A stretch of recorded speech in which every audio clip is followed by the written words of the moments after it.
পৃথিবীতে এখন পর্যন্ত দুটি বিশ্বযুদ্ধ হয়েছে সবারই জানা। তবে যুদ্ধের কারণ কিংবা প্রেক্ষাপট নিয়ে তেমন আলোচনা কি আছে?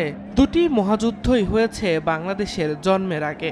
আরও পরিষ্কার করে বললে ভারত ভাগেরও আগে। যেহেতু বলা হচ্ছে বিশ্বযুদ্ধ, তার মানে বিশ্বের সব দেশই দুই ভাগে ভাগ হয়ে জড়িয়েছে যুদ্ধে। কিন্তু যুদ্ধের সূচনা করেছিল কারা?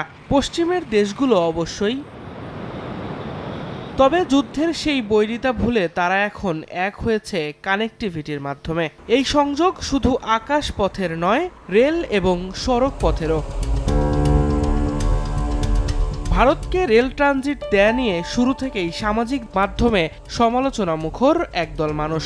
তাদের মতে এর কারণে ভারত দেশ দখল করে নেবে। সেই সমালোচনায় শুরু থেকে আরও অনেকের সঙ্গে যুক্ত আছে বিএনপিও। এ নিয়ে লাগাতার সমালোচনা করে যাচ্ছেন তারা। সবশেষ রোববারও এ নিয়ে কথা বলেছেন বিএনপি মহাসচিব। নগদের কাছে সব গ্রাহকই প্রিয়, তাই তো সারা দেশে ক্যাশ আউট চার্জ সবচেয়ে কম। রেল যোগাযোগের নামে করিডোর প্রদানের মাধ্যমে যা করা হয়েছে তাতে আমাদের সার্বভৌমত্ব, জাতীয় নিরাপত্তা মারাত্মক হুমকির মুখে পড়বে। কিন্তু ট্রানজিট দেয়া মানেই কি দেশ বিক্রি? একটু পেছনে ফেরা যাক। 2010 সালে বাংলাদেশের সড়ক পথ ব্যবহার করে ভারতের উত্তর পূর্বের রাজ্যগুলোতে পণ্য পরিবহনের দীর্ঘমেয়াদী চুক্তির পর থেকেই নানা মহলে সমালোচনা ছিল তুঙ্গে। এখনও এ নিয়ে বেশ সমালোচনা হয়।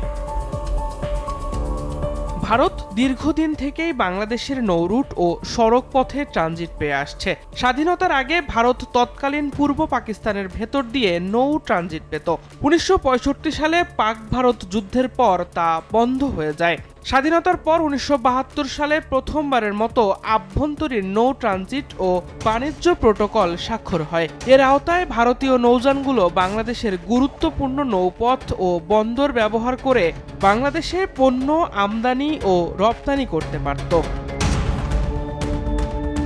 ভারতকে রেলযোগে সরাসরি নিজেদের পণ্য পরিবহনের সুবিধা দেওয়ার সিদ্ধান্তের বিষয়ে বিভিন্ন মহলে যে সমালোচনা হচ্ছে সেগুলোর যৌক্তিকতা নিয়েও প্রশ্ন তুলছেন বিশ্লেষকরা। তাদের মতে আরেকটি দেশকে ট্রানজিট দেয়া যদি দেশ বিক্রি হয়, তাহলে বলতে হয় ইউরোপের সকল দেশ আরেক দেশের কাছে বিক্রি হয়ে গেছে।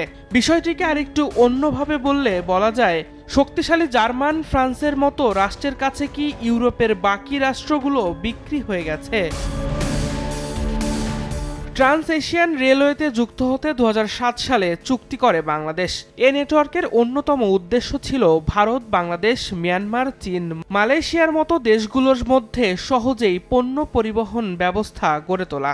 সংশ্লিষ্টরা বলছেন, ভারতকে ট্রানজিট দেয়া ছাড়া ট্রান্স এশিয়ান রেলওয়েতে যুক্ত হওয়া সম্ভব নয়। কেননা বাংলাদেশে স্থল সীমান্তের অল্প কিছু অংশ বাদ দিলে বাকি পুরোটাই ভারত বেষ্টিত। নগদের কাছে সব গ্রাহকই প্রিয়, তাই তো সারা দেশে ক্যাশ আউট চার্জ সবচেয়ে কম।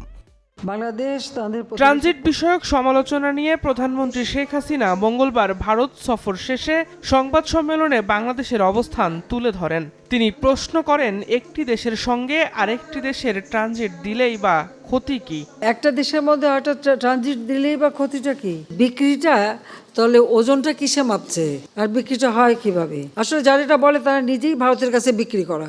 দেশের মানুষের কল্যাণের কথা মাথায় রেখেই ভারতের সঙ্গে রেল যোগাযোগ বাড়ানো হচ্ছে বলে জানান প্রধানমন্ত্রী। আমি তো বঙ্গবন্ধু শেখ মুজিবের মেয়ে, আমি দেশও বেচি না, দেশের স্বার্থ বেচি না, আমি সবসময় দেশের স্বার্থ রক্ষা করেই চলি। সামাজিক যোগাযোগ মাধ্যমে এও বলা হচ্ছে যে পদ্মা সেতু হয়েছেই ভারতকে ব্যবহার করতে দেওয়ার জন্য, অথচ এই পদ্মা সেতু দেশের দক্ষিণ পশ্চিমাঞ্চলের 21 জেলার যোগাযোগের ক্ষেত্রে বৈপ্লবিক পরিবর্তন এনেছে। সেই সঙ্গে ওই অঞ্চলের মানুষের জীবনের গতিও বেড়েছে। এক সময়ের দুর্ভোগ বিড়ম্বনার এই নৌপথ এখন মানুষের স্বস্তির জায়গা। ঈদযাত্রায় মানুষের স্বস্তির সঙ্গে সঙ্গে টোল আদায়েরও নতুন রেকর্ড হয় পদ্মা সেতুতে। সেতু বিভাগ জানিয়েছে, প্রায় 2 বছরে পদ্মা সেতু থেকে 1,500 কোটি টাকারও বেশি টোল আদায় করা হয়েছে। সুতরাং বিষয়গুলো যৌক্তিক বিবেচনায় লক্ষ্য করলেই দেখা যায়, রাজনৈতিক উদ্দেশ্যেই দেশ বিক্রির কথা বলছেন একদল লোক। তারা শুধু বিরোধিতার জন্যই এসব অভিযোগ তুলছেন। সত্যিকার অর্থে এ ধরনের ট্রানজিট দেওয়া বাংলাদেশের জন্য কিভাবে ক্ষতিকর তার কোনো যৌক্তিক ব্যাখ্যা প্রদান ছাড়াই দেশ বিক্রির অভিযোগ তোলা হচ্ছে। মূলত রাজনৈতিক উদ্দেশ্যে এ ধরনের অভিযোগ পাকিস্তান শাসনামলে মুসলিম লীগ ও পরবর্তীতে স্বাধীন বাংলাদেশের জামায়াত ইসলাম ও জামায়াতের সঙ্গে জোটবদ্ধ হয়ে বিএনপি শুরু করে। তবে এসবের পরেও কথা কিছুটা থাকে। ভারতকে রেল ট্রানজিট দিলে বাংলাদেশেরও রাজস্ব আয় বাড়ার সম্ভাবনা আছে সত্যি, কিন্তু নজর দেয়া যাক অন্য জায়গায়। ভারতের সর্ব উত্তরের জেলা পঞ্চগড়ের বাংলাবান্ধা থেকে নেপালের কাকরভিটা স্থলবন্দরের দূরত্ব মাত্র 54 কিলোমিটার, আর ভুটানের দূরত্ব 68 কিলোমিটার। এই দুটি পথে ভারত কি বাংলাদেশকে ট্রানজিট দিতে পারে না? বলা হচ্ছে পঞ্চগড় থেকে প্রায় 25 কিলোমিটার ট্রানজিট ভারত বাংলাদেশকে দিলেই স্থলপথে সরাসরি যোগাযোগ স্থাপিত হতে পারে দুটি বন্ধু রাষ্ট্রের। এক্ষেত্রে আরেক বন্ধু রাষ্ট্র ভারতও উপকৃত, বাংলাদেশ নেপালের পাশাপাশি। বিশ্লেষকদের অনেকেই বলছেন বাংলাদেশের এখন উচিত এ ব্যাপারে ভারতের সঙ্গে দেন দরবার করা, প্রয়োজনে ভারতের কাছ থেকে এ নিয়ে আরও জোরালো পদক্ষেপ আদায় করা। এক্ষেত্রে বিরোধী রাজনৈতিক দলগুলো সরকার কিংবা আওয়ামী লীগকে চাপ প্রয়োগ করতে পারে। কিন্তু এসব পথে না হেঁটে রেল ট্রানজিট দিলে বাংলাদেশের সার্বভৌমত্ব হুমকির মুখে পড়বে, এমন বক্তব্য দিয়ে হয়তো কিছু সস্তা হাততালি পাওয়া যাবে, তবে লাভের খাতায় যোগ হবে না কিছুই। দিন মোহাম্মদ সাব্বির, সময় সংবাদ, ঢাকা।